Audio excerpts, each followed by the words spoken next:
अस्सलामुअलैकुम dear students, उम्मीद करता हूँ आप सब दोस्त खैरियत से होंगे, ठीक ठाक होंगे।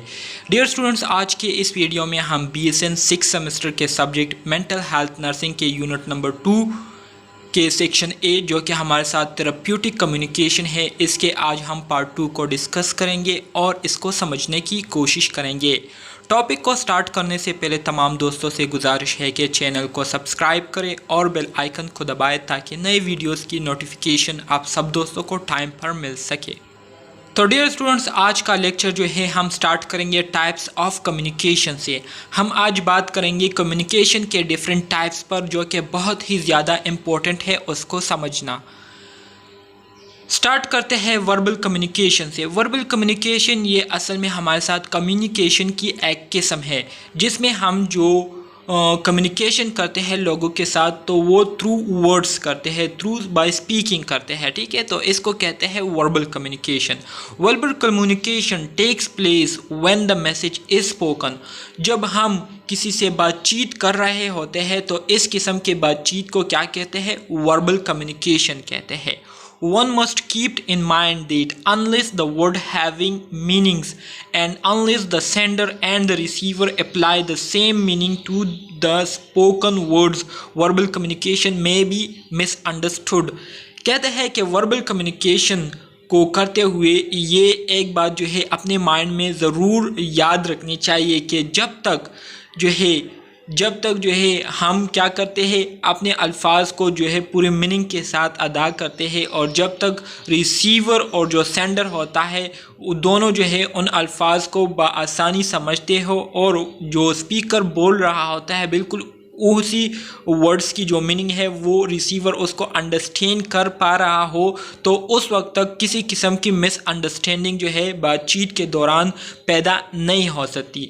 मतलब इसका ये है कि जब तक सेंडर और रिसीवर के दरमियान जो बातचीत है उसमें किसी किस्म का बैरियर नहीं होता तो तब तक जो है बातचीत जो है वो कंटिन्यू रहती है। मिसअंडरस्टैंडिंग का शिकार कोई भी नहीं होता बातचीत के दौरान, ठीक है। To have any meaning the spoken word must be understood by all parties of communication.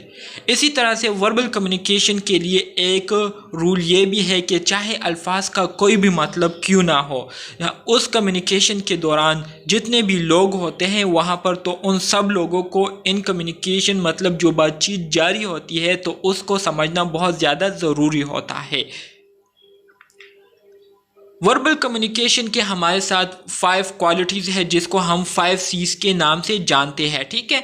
तो 5 C's के बारे में जो है अब बात करेंगे कि अगर ये 5 C's आपके वर्बल कम्युनिकेशन में मौजूद हो तो आपको या जो रिसीवर होता है उसको अंडरस्टैंडिंग में किसी किस्म का मसला नहीं होता, ठीक है। तो सबसे पहले 5 C's में जो पहली क्वालिटी है वो है कंप्लीट।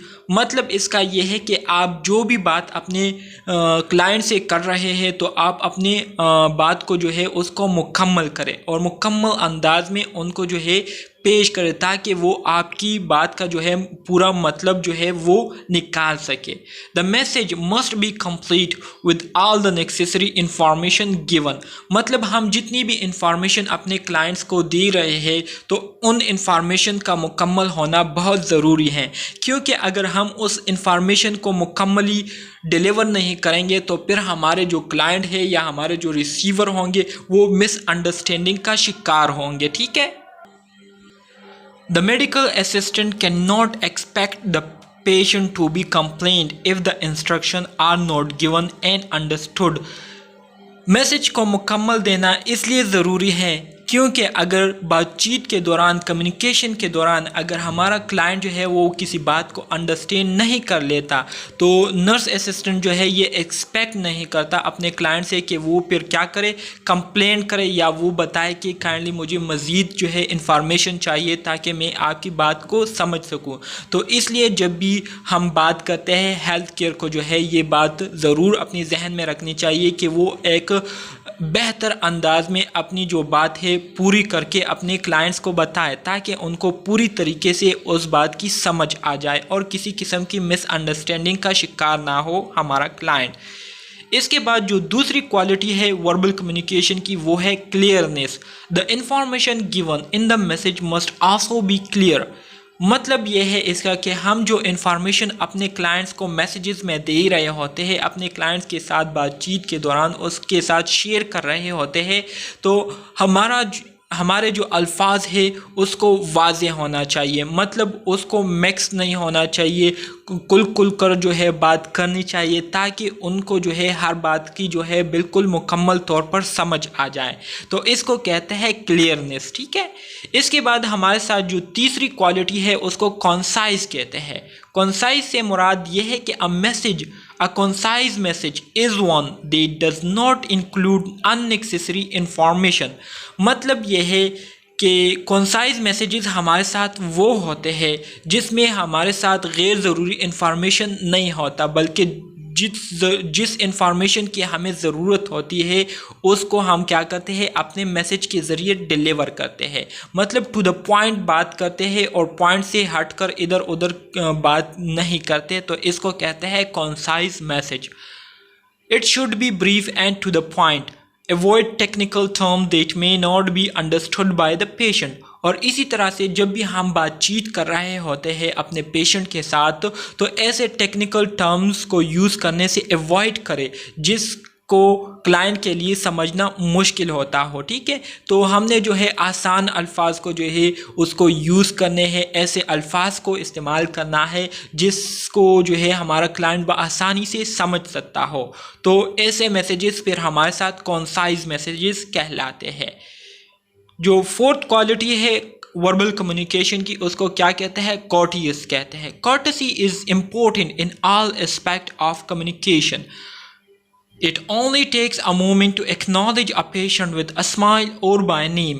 कॉर्टेसी से मुराद यह है कि आप जब भी अपने क्लाइंट से बात कर रहे हो तो आप ऐसे अंदाज में उनसे बात करें कि उनको जो है किसी किस्म की अनकम्फर्टेबिलिटी महसूस ना हो, या वो किसी किस्म की तज़ब्ज़ुब का शिकार ना हो, या कन्फ्यूजन का शिकार ना हो, बल्कि उसके साथ आप एक ऐसे लहजे में बात करें जिससे वो अपने आप को कंफर्टेबल फील करे, अपने आप को रिलैक्स महसूस करे, ठीक है। लाइक फ्रेंडली जो है आप उनके साथ बातचीत करें अपने पेशेंट के साथ। Likewise be courteous to colleagues in the office. इसी तरह से जैसे कि हम ऑफिस में अपने कोलीग्स के साथ कोर्टियस होते हैं, कोर्टियस से मुराद मुखलिस होते हैं, स्माइल देकर उनसे बात करते हैं, तो इसको कहते हैं कॉर्टियस, ठीक है। कोहेसिव, हमारे साथ जो 5 नंबर क्वालिटी है वर्बल कम्युनिकेशन की, उसको कहते हैं कोहेसिव। कोहेसिव से मुराद a cohesive message is organise and logical in its progression.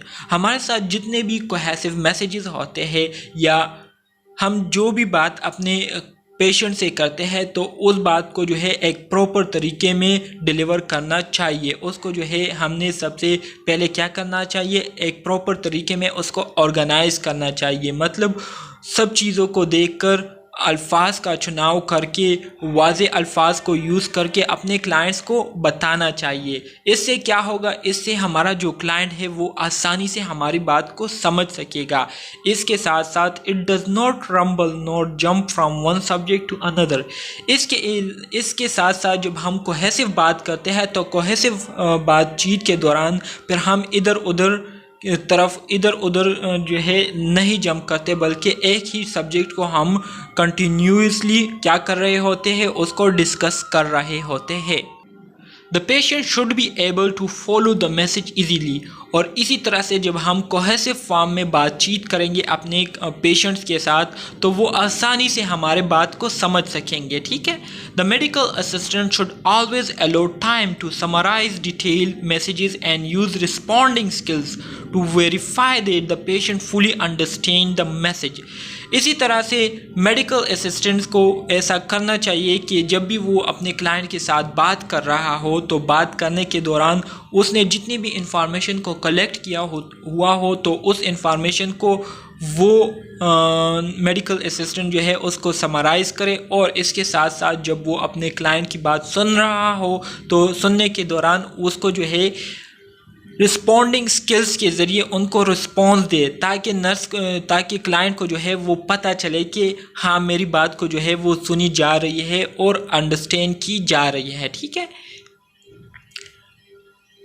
Verbal communication, When communicating within health profession, keep in mind the following. Dear students, अब जब भी हम हेल्थ प्रोफेशन में लोगों के साथ बातचीत करते हैं तो बातचीत करने के दौरान हमें कुछ चीज़ों का जो है ख्याल रखना चाहिए। वो कौन सी चीज़ें हैं, वो कौन सी बातें हैं जिसका हमें कम्युनिकेशन के दौरान ख्याल रखना चाहिए, तो वो हमारे साथ मंदरजा झेल है। सबसे पहले, good communication skills are necessary in establishing rapport with patient. जब भी हम क्लाइंट से डेटा को कलेक्ट करते हैं तो डेटा को कलेक्ट करने के लिए आपके साथ गुड कम्युनिकेशन स्किल्स का होना बहुत ज़्यादा ज़रूरी है। मतलब आपको पता होना चाहिए कि किस तरीके से मैंने अपने क्लाइंट को डील करना है, किस तरीके से मैंने अपने क्लाइंट को जो है उसको एतमाद में लेना है और उससे जो है ज़रूरी इंफॉर्मेशन को निकालना है। तो ये सारी बातें गुड कम्युनिकेशन स्किल्स में आती है, ठीक है। इसके बाद, patient feel respected and validated when called by there full name. इसी तरह से जब भी हम कम्युनिकेशन कर रहे होते हैं अपने क्लाइंट्स के साथ, तो ड्यूरिंग कम्युनिकेशन हमें चाहिए कि हम अपने क्लाइंट को बाय नेम, उसका जो नाम है उससे उनको पुकारना चाहिए। इससे ये होगा कि इससे पेशेंट को बहुत ज़्यादा कंफर्टेबल महसूस होगा उसको, और इसके साथ साथ वो जो है अपने आप को रिस्पेक्ट फील करेगा, ठीक है। Patient should be encourage to verbalize their feeling. इसके साथ साथ हमें जो है पेशेंट को मौका देना चाहिए, उनको इनकरेज करना चाहिए कि उनके जो फीलिंग्स है वो अपने फीलिंग्स को एक्सप्रेस करे हमारे साथ, अपने फीलिंग्स को हमारे साथ शेयर करे, ताकि हमें जो इंफॉर्मेशन है वो मुकम्मल जो है वो मिल सके। Patient should be given technical information in manner they can understand. इसके अलावा जितनी भी टेक्निकल इंफॉर्मेशन है तो हमने अपने क्लाइंट को ऐसे अंदाज में वो इंफॉर्मेशन देनी है कि उसको वो बआसानी से समझ सके। Patient should be allowed to make practical application to their personal health need. इसके अलावा पेशेंट को जो है ये हक हासिल होता है कि वो अपने नीड्स के मुताबिक उनको जिस चीज़ की ज़रूरत हो तो उसको हासिल करने के लिए वो प्रैक्टिकली काम एक्टिविटीज़ करे, ठीक है। डियर स्टूडेंट्स, अब हम आ जाते हैं वर्बल कम्युनिकेशन स्किल्स की तरफ। हमारे साथ जो वर्बल कम्युनिकेशन में जो मेजर इंपॉर्टेंट स्किल्स है उसमें पहले नंबर पर हमारे साथ कंक्रीट मैसेजेस है, मतलब कंक्रीट मैसेजेस का इस्तेमाल करना, ठीक है। इसके अलावा यूज़ थेरेप्यूटिक कम्युनिकेशन टेक्निक, जितने भी थेरेप्यूटिक कम्युनिकेशन टेक्निक्स है उसको इस्तेमाल करना। इसके साथ साथ इंटरप्रेटिंग सिग्नल्स और क्लूज़। कम्युनिकेशन के दौरान हमें जो सिग्नल्स और क्लूज़ मिलते हैं तो उसको अंडरस्टैंड करना। ये तीनों क्वालिटीज़ जो है ये कम्युनिकेशन, वर्बल कम्युनिकेशन की क्वालिटीज़ है, ठीक है। इसको अब हम डिस्कस करेंगे। बात करते हैं यूजिंग कंक्रीट मैसेजेस की। Concrete messages are important for accurate information exchange. Concrete messages का जो है ये बहुत ज़्यादा अहमियत होती है एक्यूरेट इंफॉर्मेशन को एक्सचेंज करने में, ठीक है। मतलब जब भी हम इंफॉर्मेशन को कलेक्ट करते हैं अपने क्लाइंट से, तो इस इंफॉर्मेशन को एक्यूरेटली कलेक्ट करने के लिए हमें चाहिए कि हमारा जो मैसेज है वो कंक्रीट हो। In concrete message the word are explicit and need no interpretation. The speaker use noun instead of pronoun. Concrete messages में हम क्या करते हैं, कंक्रीट मैसेजेस में हम सिंपली जो बातचीत कर रहे होते हैं अपने क्लाइंट्स के साथ, तो वो बिल्कुल साफ साफ बात कर रहे होते हैं अपने क्लाइंट्स के साथ। मतलब अगर हम किसी चीज़ का हवाला देते हैं तो उसको बाय नेम जो है उसको याद करते हैं और अपने क्लाइंट के साथ उसको शेयर करते हैं, जिससे हमारा क्लाइंट जो है वो किसी कन्फ्यूजन का शिकार नहीं होता और उसको हर चीज़ की जो समझ है वो फिर अच्छे तरीके से आती है। तो इसको कहते हैं कंक्रीट मैसेज, ठीक है। कंक्रीट क्वेश्चंस क्या होते हैं? Concrete questions are clear, direct and easy to understand. हमारे साथ जितने भी कंक्रीट क्वेश्चंस होते हैं तो ये बिल्कुल वाज़ेह क्वेश्चन होते हैं, साफ क्वेश्चंस होते हैं। इसको हम डायरेक्टली अपने क्लाइंट से करते हैं और इसको हमारा क्लाइंट जो है बआसानी समझ लेते हैं, ठीक है। दे elicit more accurate responses and avoid the need to go back and rephrase unclear question। मतलब जब भी हम कंक्रीट क्वेश्चंस करते हैं अपने क्लाइंट से तो कंक्रीट क्वेश्चंस करने से फ़ायदा ये होता है कि हमारा जो क्लाइंट है वो क्वेश्चंस को आसानी समझ लेता है और उन्हें दोबारा वो क्वेश्चन दोहराने की फिर कोई ज़रूरत नहीं होती।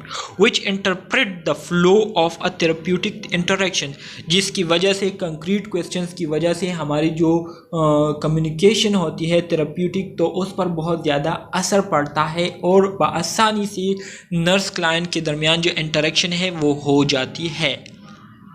एब्स्ट्रैक्ट मैसेजेस, अगर एब्स्ट्रैक्ट क्वेश्चंस की हम बात करें तो abstract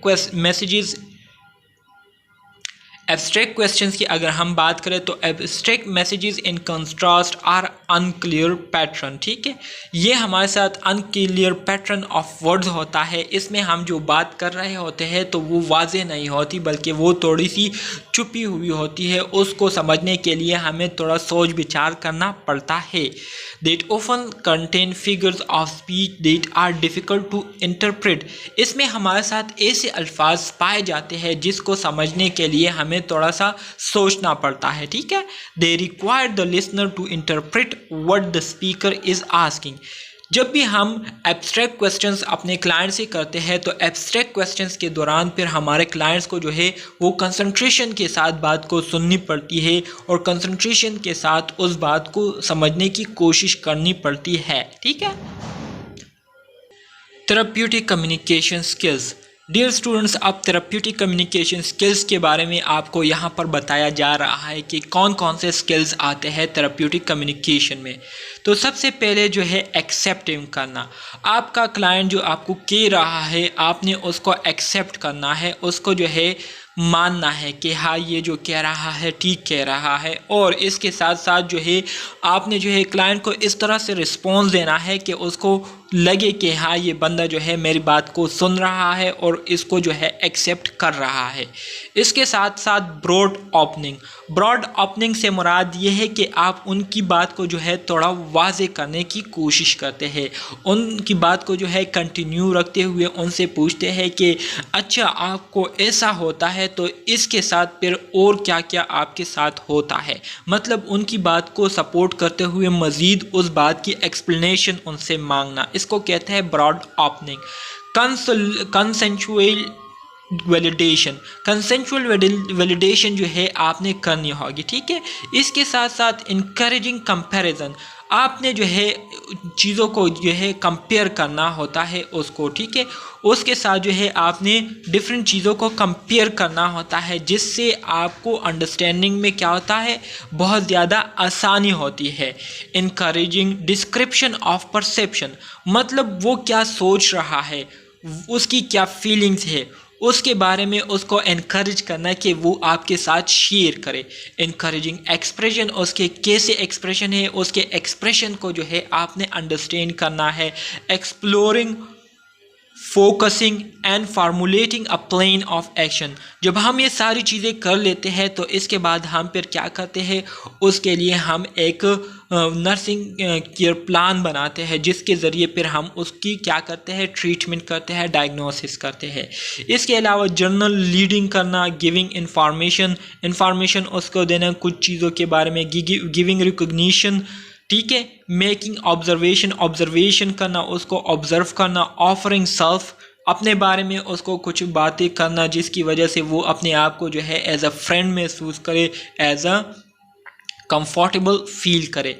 placing event in time और सीक्वेंस के लिहाज से उसके साथ जो है डिफरेंट इवेंट्स को क्या करना, डिस्कस करना। प्रेजेंटिंग रियलिटी, उसको जो है हकीकत के बारे में बताना। रिफ्लेक्टिंग, उनसे जो है फिर पूछना कि आप मेरी बातों के किस हद तक समझ गए हैं, ठीक है। इसके साथ साथ रिस्टेटिंग करना और सीकिंग इंफॉर्मेशन, ये सारी चीज़ें हमारे साथ वर्बल थेरेप्यूटिक कम्युनिकेशन के स्किल्स है, ठीक है। इसके साथ साथ साइलेंस को बरकरार रखना, कोलैबोरेशन का सजेशन देना कि आपको चाहिए कि आप दूसरों लोगों से जो है मदद ले, ठीक है, दूसरों लोगों के साथ मिलकर अपने काम को जो है मुकम्मल करें। और आखिर में समराइजिंग करना और ट्रांसलेटिंग इनटू फीलिंग्स, ठीक है। ये सारी चीज़ें हमारे साथ थेरेप्यूटिक कम्युनिकेशन के स्किल्स है। नॉन थेरेप्यूटिक कम्युनिकेशन टेक्निक्स हमारे साथ मंदरजा झेल है, मतलब एडवाइस देना, ठीक है, उसके साथ एग्री करना, बी लिटलिंग फीलिंग एक्सप्रेस, उसके साथ चैलेंजिंग वगैरह मतलब डिफेंड करना, उसके साथ डिसएग्रीइंग होना, डिसअप्रूविंग करना, giving approval, giving lateral response, ये सारी चीज़ें हमारे साथ नॉन थेरेप्यूटिक कम्युनिकेशन टेक्निक्स है। ठीक है। इंट्रोड्यूसिंग एन अनरिलेटेड टॉपिक को उसके साथ डिस्कस करना, मेकिंग स्टीरियोटाइप कमेंट, ऐसे कमेंट उसके साथ या ऐसी बातें उसके साथ करना जिसका हकीकत से साथ कोई ताल्लुक नहीं होता, मतलब तकियानुसी जो ख्यालात होते हैं उसको स्टीरियोटाइप्स कहते हैं। ठीक है। पुराने ज़माने के लोगों की जो बातें होती थी जिसका कोई लॉजिकल रीज़न नहीं होता था, लेकिन लोग जो है उसको काफ़ी ज़्यादा मानते थे। इसके साथ साथ प्रोबिंग करना, रीएश्योरिंग करना, रिजेक्ट करना, requesting for explanation and using Daniel. ठीक है। ये सारी चीज़ें हमारे साथ नॉन थेरेप्यूटिक कम्युनिकेशन टेक्निक्स में आती है। इंटरप्रेटिंग सिग्नल्स और क्लूज। क्लूज आर वर्बल और नॉन वर्बल मैसेजेस। क्लूज जो है ये असल में हमारे साथ वर्बल भी हो सकते हैं और नॉन वर्बल भी हो सकते हैं। क्लूज से मुराद इशारे। ठीक है। मुख्तलिफ इशारों का जो है आपको उसको ऑब्जर्व करना, उसको अंडरस्टैंड करना, इसको कहते हैं क्लूज। तो क्लूज हमारे साथ वर्बल भी हो सकते हैं, थ्रू स्पीकिंग भी हो सकते हैं और नॉन वर्बल जेस्चर्स के ज़रिए भी हो सकती है। देयर सिग्नल की वर्ड्स और इशू फॉर द क्लाइंट, जो कि क्लाइंट के जो की वर्ड्स और इश्यूज होते हैं उसको क्या देती है, उसको इशारा देती है। Finding clues is a function of active listening. अब आपको किस तरह से पता चलेगा कि ये पेशेंट जो है मुझे किसी ख़ास तरफ इशारा कर रहा है, तो इसका पता लगाने के लिए आपको उस पेशेंट को एक्टिवली सुनना होगा। ठीक है। सुनने के साथ साथ आपने उसको एक्टिवली ऑब्जर्व भी करना होगा, उसके बॉडी लैंग्वेज को देखना होगा। ठीक है, कि वो किस तरह से बिहेव कर रहा है अपनी बातों के दौरान। Clues can be buried in what a client says or can be acted out in the process of communication.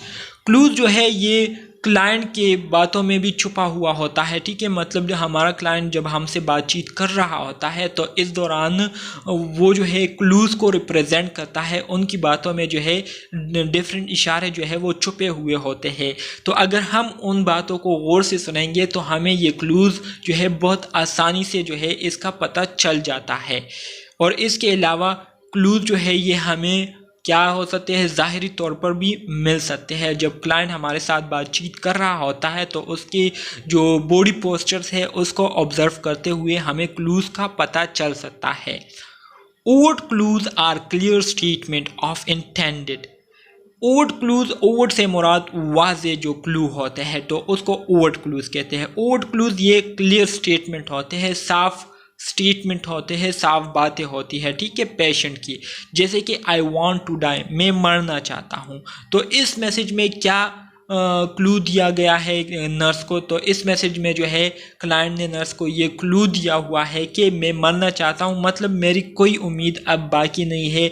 और इससे ये इशारा भी मिलता है कि क्लाइंट जो है वो किसी किस्म के अपने आप को नुकसान पहुंचाने के बारे में सोच रहा है या उसमें जो है सोसाइडल थॉट जो है वो पैदा हो रही है। ठीक है। तो इस तरफ ये इशारा कर रही है। इसके अलावा कोवर्ड क्लूज उस क्लूज को कहते हैं जो कि छुपे हुए होते हैं, जिसको हमें क्या करना होता है, ढूंढना पड़ता है। आर वेग और hidden messages that need interpretation and exploration. Code clues ये हमारे साथ वो क्लूज़ होते हैं जो कि छुपे हुए मैसेजेस होते हैं। उसको ढूंढने के लिए हमें बातों की गहराई में जाना पड़ता है, बातों को जो है बहुत ज़्यादा सोच विचार के उसको समझना पड़ता है। ठीक है। मिसाल के तौर पर इफ़ अ क्लाइंट से नथिंग कैन हेल्प मी, अगर कोई आपको कहे कि कोई भी मेरी मदद नहीं कर रहा, तो इसका मतलब यह है कि the nurse is unsure but it sound is if the client might be saying he feels so hopeless and helpless. इसका मतलब ये होगा कि जो क्लाइंट है वो ऐसा महसूस कर रहा है कि वो बिल्कुल नाउम्मीद हुआ है और कोई भी उसकी मदद नहीं कर रहा, मतलब बेयार वो मददगार हो गया है, अपने आप को वो बेयार वो मददगार महसूस कर रहा है, जिसकी वजह से उसने सुसाइड के लिए क्या किया है, प्लान बनाया हुआ है। ठीक है। तो ये हमारे साथ डिफरेंट टाइप्स ऑफ क्लूज होते हैं जिसको अंडरस्टैंड करने के लिए, उसको समझने के लिए हमें क्या करना पड़ता है, क्लाइंट को एक्टिवली सुनना पड़ता है। डियर स्टूडेंट्स, आ जाते हैं मेटाफर की तरफ। What is metaphor? A metaphor is a phrase that describes an object or situation by comparing it to something else familiar. Metaphors ये हमारे साथ एक ऐसे जुमले होते हैं, ऐसे sentences होते हैं जिसके ज़रिए जो है हम किसी ख़ास ऑब्जेक्ट या किसी ख़ास सिचुएशन को क्या करते हैं, उसको डिस्क्राइब करते हैं, उस सब्जेक्ट या उस ऑब्जेक्ट को जो है उससे रिलेटेड दूसरों चीज़ों के साथ कंपेयर करते हुए। ठीक है, तो इसको कहते हैं मेटाफर्स। इसके अलावा प्रोवर्ब तो आप सब दोस्त जानते हैं कि proverbs are old accepted saying with generally accepted meanings. Proverb जो पुरानी ज़माने की जो कहावतें वगैरह है तो उसको कहते हैं प्रोवर्ब्स। डियर स्टूडेंट्स, अब आ जाते हैं नॉन वर्बल कम्युनिकेशन की तरफ, जो कि हमारे साथ कम्युनिकेशन टाइप्स की दूसरी किस्म है। Non-verbal communication often refer to a body language. Non-verbal communication को body language भी कहा जाता है। Include the unconscious body movement, gestures and facial expression that accompany speech, जिसमें हमारे बॉडी के जो unconscious movement होते हैं, जिसका हमें पता भी नहीं होता, हमारा बॉडी जो है वो movement परफॉर्म कर रहा होता है। इसके अलावा gestures मतलब इशारे और facial expression, जो कि हम बातचीत के दौरान ये सारी चीज़ें परफॉर्म कर रहे होते हैं, तो इसको नॉन वर्बल कम्युनिकेशन कहते हैं। सच एज बॉडी लैंग्वेज, जैसे कि बॉडी लैंग्वेज हो गया, डिस्टेंस फ्रॉम द लिसनर, ठीक है, आई कांटेक्ट हो गया, facial expression, tone of voice, speed and language can communicate more than spoken words. तो ये सारी चीज़ें जो है अल्फाज से ज़्यादा असर रखती है। मतलब अगर आप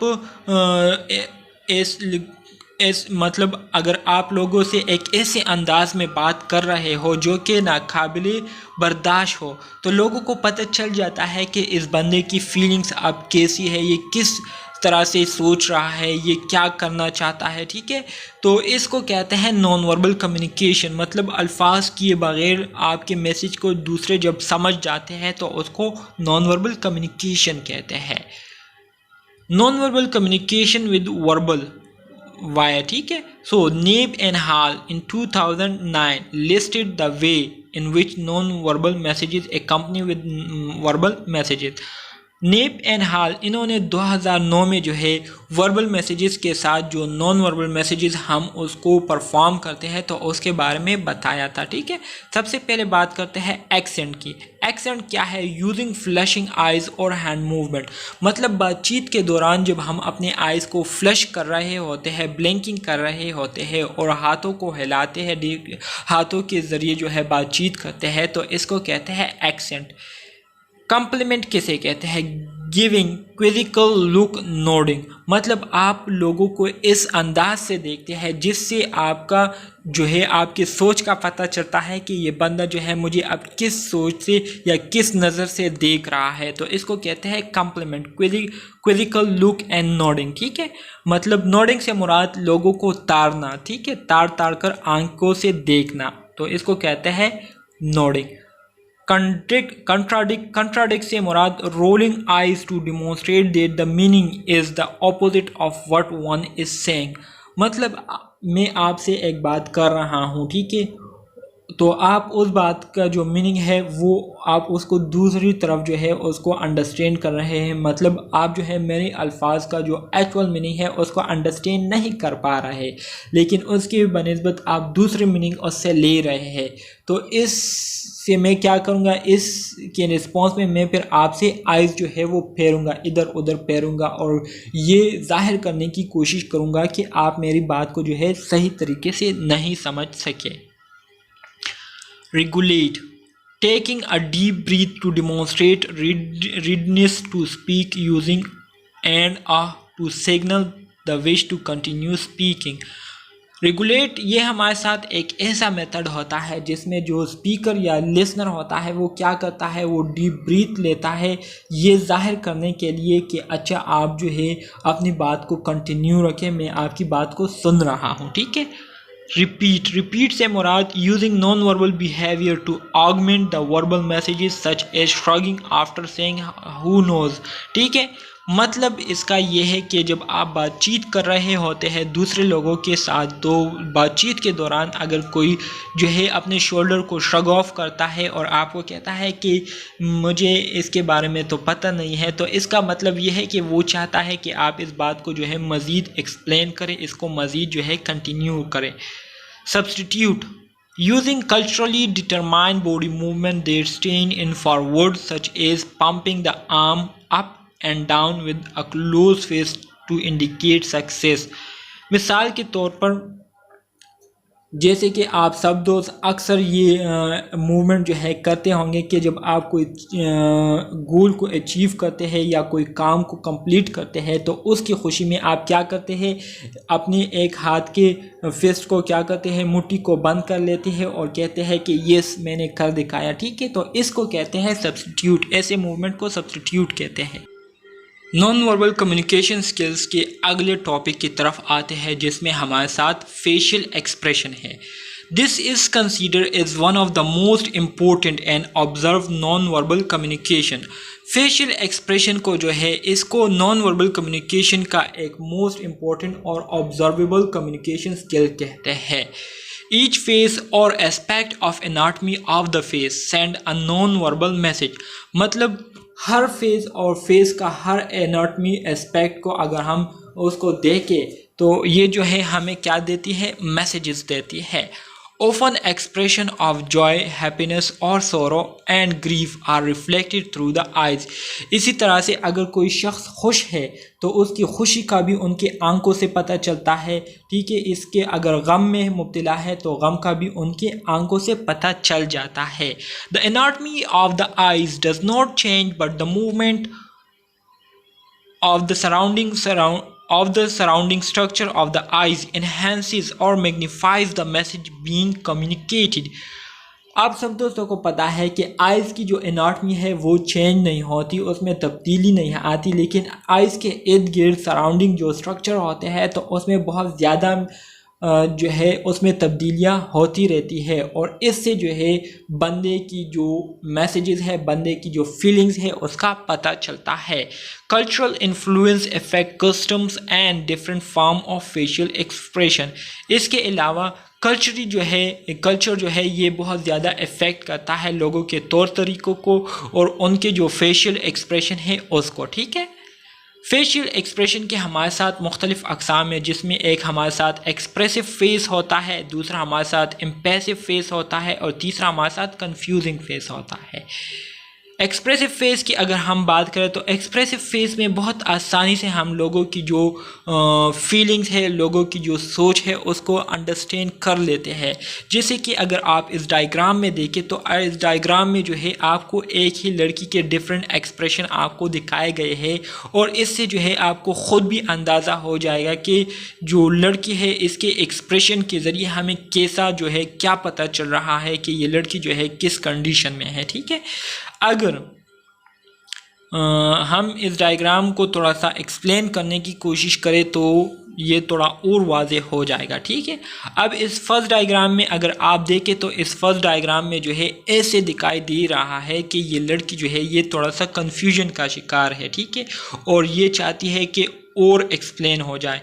इसके अलावा ये है कि इस दूसरे एक्सप्रेशन में जो है ये जो है बताया जा रहा है कि इस लड़की ने जो सुना है इसको बुरा लगा है। ठीक है, और ये अपने एक्सप्रेशन के ज़रिए जो है बताना चाहती है कि मुझे बुरा लगा है। ठीक है, अब अगर तीसरे डायग्राम में हम देखें तो इसमें जो है लड़की जो है वो सरप्राइज़ हुई है। ठीक है, सरप्राइज़ मतलब हैरान हुई है। ठीक है,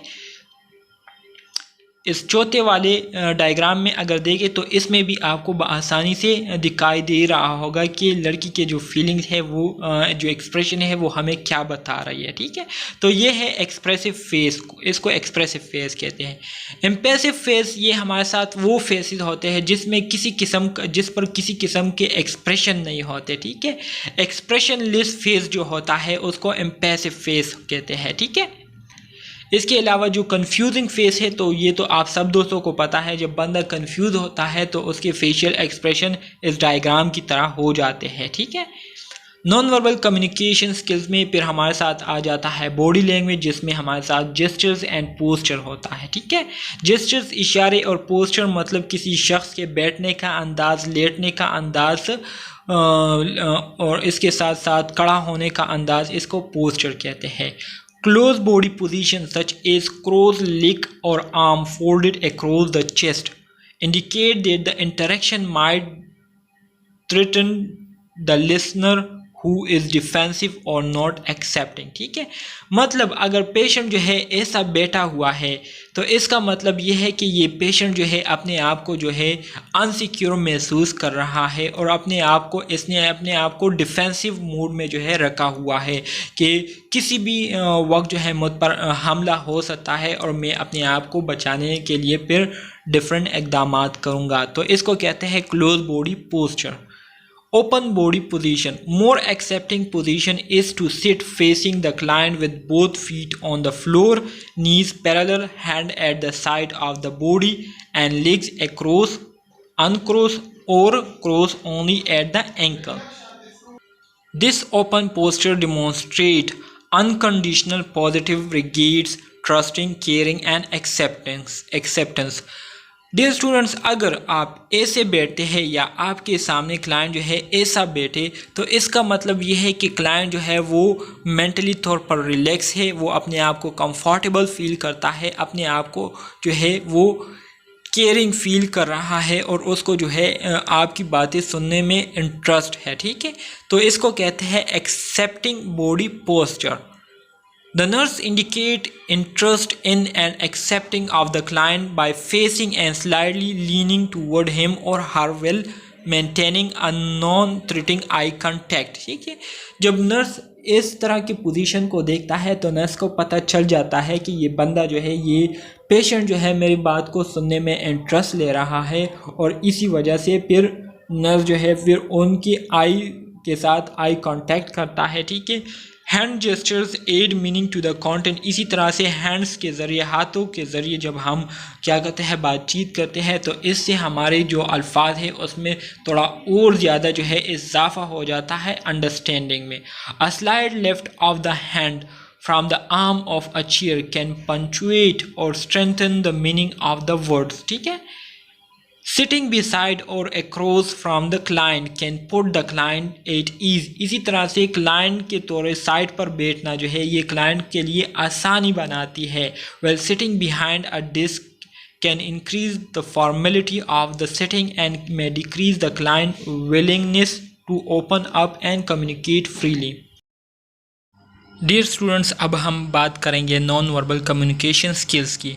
नॉन वर्बल कम्युनिकेशन स्किल में हम डिस्कस करेंगे वोकल क्लूज़ को। वोकल क्लूज़ से मुराद non verbal sounds, signals transmitted along with the content.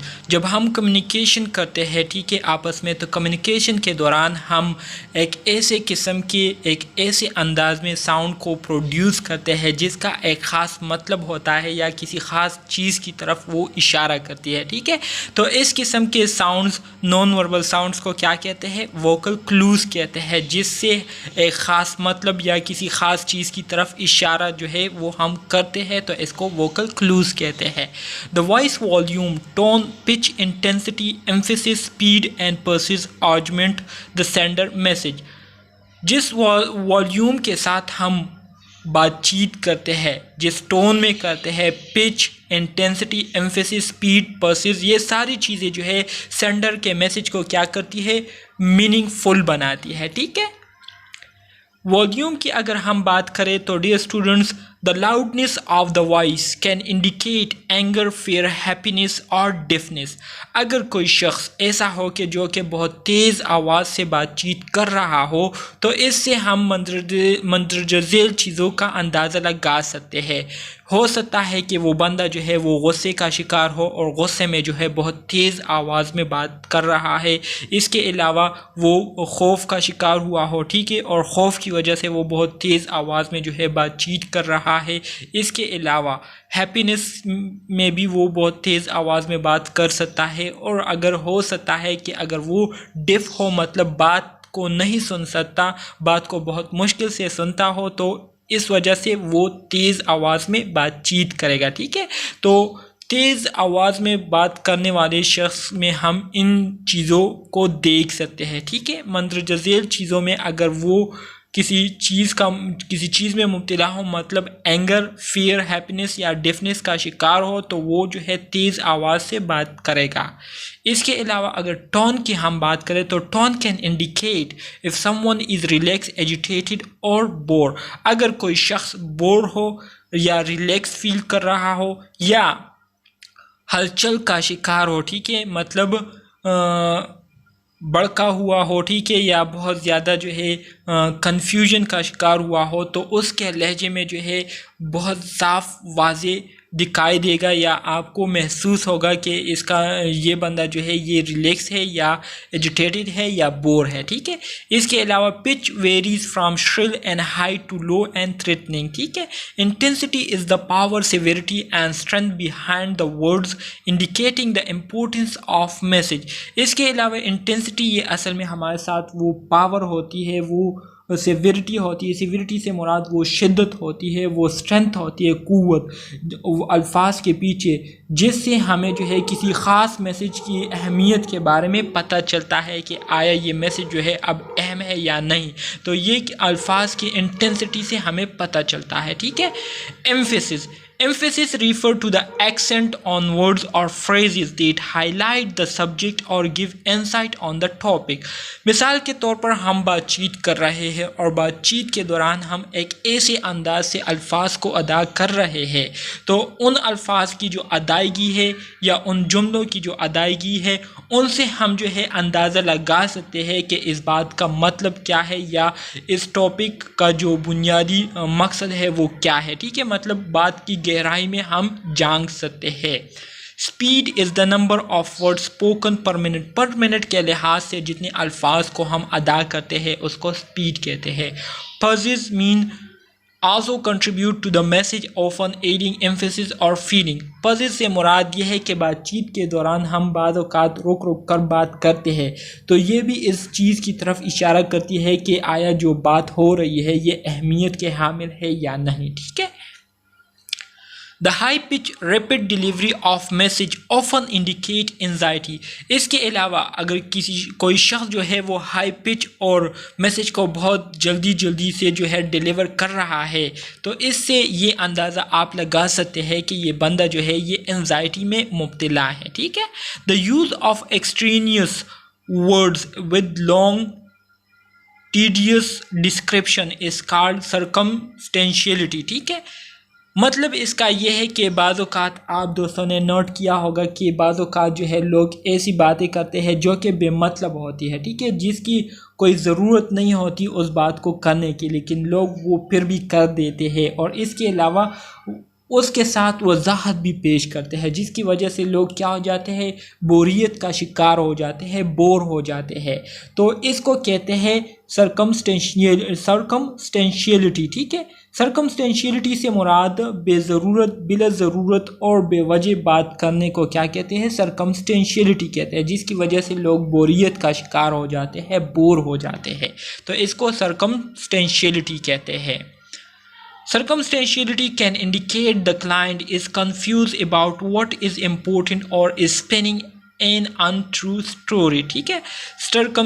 Circumstantiality अगर किसी जगह पर आप देखें तो इससे जो है ये अंदाज़ा आप लगा सकते हैं कि हमारा जो क्लाइंट है वो कन्फ्यूजन का शिकार हो चुका है और उसको पता नहीं है कि क्या चीज़ जो है मेरे लिए इम्पोर्टेंट है कहने के लिए और क्या चीज़ जो है वो इम्पोर्टेंट नहीं है। इसके अलावा वो मनगढ़ंत स्टोरियाँ बनाने की कोशिश में लगा होता है, ठीक है। Slow hesitant responses can indicate that the person is depressed, confused and searching for the correct words। इसके अलावा अगर कोई शख्स जो है वो स्लो स्पीड के साथ बात कर रहा है और बातचीत के दौरान वो हिचकिचाहट का शिकार हो रहा है, तो इससे ये इंडिकेशन आप लगा सकते हैं, ये अंदाज़ा आप लगा सकते हैं कि वो बंदा जो है वो डिप्रेस है, कन्फ्यूजन का शिकार हुआ है और सही अल्फाज का चुनाव कर रहा है, ठीक है। Having difficulty finding the right word, और उसे सही अल्फाज चुनने में क्या हो रही हो कि मुश्किलात उसको दरपेश आ रही होगी, ठीक है। It is important for the nurse to validate these non-verbal indicators rather than to assume that he or she knows what the client is thinking or feeling. So ये सारी बातें जो है एक नर्स के लिए बहुत ज़्यादा ज़रूरी है कि वो इन सारी चीज़ों को समझे और इसको अंडरस्टैंड करे, बजाय इसके कि वो क्लाइंट को जो है बग़ैर सोचे समझे सर हिला रहे हो और उन्हें ये जाहिर कर रहे हो कि वो जो है नर्स जो है वो आपकी हर बात को समझ रहे है, उसको अंडरस्टैंड कर रहे हैं।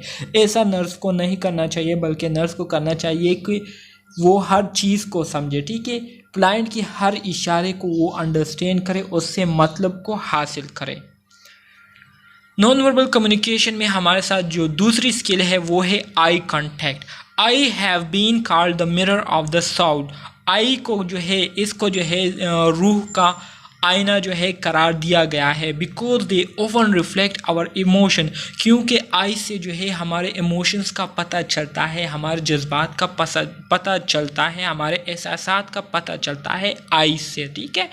मैसेजेस दैट आई गिव्स, अब वो कौन से मैसेजेस है जो कि आइज़ के ज़रिए दिए जाते हैं, तो इसमें हमर आता है, ठीक है, interest, puzzlement, hated, happiness, sadness, horror, warning and pleading. Pleading मतलब किसी चीज़ के लिए आप किसी बंदे को इंसिस्ट करते हैं थ्रू आइज़ के इशारों के ज़रिए, तो उसको कहते हैं प्लीडिंग, ठीक है। तो ये वो सारे मैसेजेस हैं, ये वो सारे नॉन वर्बल स्किल्स है जिसको हम आइज़ के ज़रिए क्या करते हैं, परफॉर्म करते हैं और अपने मैसेज को डिलीवर करते हैं। Eye contact, looking into the other person. Eyes during communication is used to assess the other person and the environment and to indicate whose turn it is to speak. Eye contact में जब हम बातचीत के दौरान eye contact करते हैं, ठीक है, तो इससे जो है ये फ़ायदा होता है कि हम क्या कर रहे होते हैं, हम अपने पर्सन को असेस कर रहे होते हैं, ठीक है। इसके साथ साथ उसके इर्द गिर्द जो माहौल है उसको हम असेस कर रहे होते हैं और हमें आई कांटेक्ट से ये पता चलता है कि ये बात कौन कर रहा है, ठीक है, हमें पता चल जाता है कि कहाँ से आवाज़ आ रही है। It increases during listening but decreases while speaking. अब जब हम किसी को सुन रहे होते हैं तो सुनने के दौरान आई कांटेक्ट जो है ये ज़्यादा हो जाती है, इसकी जो ड्यूरेशन है वो ज़्यादा होती है बनिस्बत स्पीकिंग के दौरान। अगर हम बातचीत कर रहे होते हैं तो बातचीत के दौरान हमारी आई कांटेक्ट इतनी नहीं होती जितनी हमारी सुनने के दौरान होती है। While maintaining good eye contact is usually desirable, it is important that the nurse does not stare at the client. अब गुड आई कांटेक्ट करना जो है ये बहुत ज़्यादा फ़ायदेमंद है और बहुत ज़्यादा अहमियत भी है इसकी, लेकिन नर्स को जो है वो स्टेयरिंग नहीं करना चाहिए, मतलब अपने क्लाइंट को घूरना नहीं चाहिए या ऐसे अंदाज में आई कांटेक्ट नहीं करनी चाहिए जिससे क्लाइंट को जो है वो ऐसा महसूस हो कि वो नर्स जो है मुझे घूर रहा है, ठीक है, या आंखें ताड़ ताड़ कर मुझे देख रहा है। तो ऐसा नहीं करना चाहिए, बल्कि आई कांटेक्ट करने का भी एक प्रॉपर मेथड है, ठीक है, जिसको हम आगे अगर आया तो उसको डिस्कस करेंगे। Understanding the context. It is extremely important to understand the context of the communication. अब कम्युनिकेशन के दौरान ये भी बहुत ज़्यादा ज़रूरी है कि हम कॉन्टेक्स्ट को समझें। कॉन्टेक्स्ट से मुराद ये है कि हम जो बातचीत कर रहे हैं इस बातचीत का मकसद क्या है, किस बुनियाद पर हमने इस कम्युनिकेशन प्रोसेस को स्टार्ट की हुई है, मतलब किस टॉपिक पर हम बात कर रहे हैं, ठीक है। तो जिस चीज़ के बारे में हम बात कर रहे हैं तो वो चीज़ हमारा कॉन्टेक्स्ट है, ठीक है, और जो बात हम एक दूसरे से कर रहे हैं तो उसको कहते हैं content. The nurse must gather the information from verbal and non-verbal sources and validate the finding with the client. Nurse क्या करेगा, नर्स जो है वर्बल नॉन वर्बल सोर्सेज से इंफॉर्मेशन को कलेक्ट करेगा, उसको जमा करेगा और फिर उसको वैलिडेट करेगा, ठीक है, उसको एक्यूरेट करेगा। Assessment of contexts focuses on who was there. जब हम कॉन्टेक्स्ट की असेसमेंट करते हैं तो इससे हमें पता चलता है कि यहाँ पर कौन था, यहाँ पर क्या हुआ था, कब हुआ था और कैसे जो है ये इवेंट जो है ये प्रोग्रेस हुआ था, स्टार्ट हुआ था, and why the client believe it happen as it, ठीक है, और क्लाइंट जो है ये इस तरह से क्यों बिलीव कर रहा है कि ये इस तरह से हुआ है, ठीक है, इस वजह से हुआ है। तो ये सब कुछ जो है हमें कॉन्टेक्स्ट को एसेस करने से हमें इन सब चीज़ों के बारे में पता चलता है। तो डियर स्टूडेंट्स, हमारा जो है सेक्शन ए जो है वो मुकम्मल हो गया है, जिसमें हमने क्या किया था, हमने कम्युनिकेशन और थेरेप्यूटिक कम्युनिकेशन को स्टार्ट किया था। तो आज के इस वीडियो में हमारा जो लेक्चर है सेक्शन ए, जो कि हमारे साथ कम्युनिकेशन और थेरेप्यूटिक कम्युनिकेशन था, वो मुकम्मल हो गया है।